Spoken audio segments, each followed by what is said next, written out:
जिल्हा शिक्षण व प्रशिक्षण संस्था गोंदिया यांच्यातर्फे यांच्या मार्फत आणि सर्वांच्या मार्गदर्शनामध्ये सर्वच मार्गदर्शक जे आपले आहेत गोंदिया जिल्हा शिक्षण व प्रशिक्षण संस्थेमध्ये नवनियुक्त शिक्षकांच्या प्रशिक्षणाचा कालचा 3रा दिवस अत्यंत उपयुक्त ज्ञानवर्धक ठरला।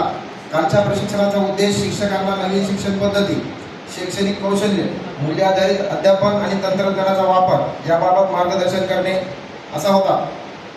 प्रशिक्षणाचे विषय प्रशिक्षणाची सुरुवात ठीक 9:30 वाजता अत्यंत सुंदर अशा वातावरणात परिपाठामध्ये झाली। त्यानंतर अंकला माने मॅडम यांनी एक छानसं गीत सादर केलं। त्यानंतर ठीक 10 वाजेपासून ज्यावेळेस प्रशिक्षण सुरू झालं, पहिला विषय होता अध्ययन अध्यापन पद्धती, अध्ययन निष्पत्तीवर आधारित अध्ययन अध्यापन व मूल्यमापन हा होता। या सत्रात माननीय मुख्य सर यांनी विद्यार्थ्यांच्या अध्ययन निष्पत्ती यावर आधारित अध्यापनाचे महत्त्व स्पष्ट केले।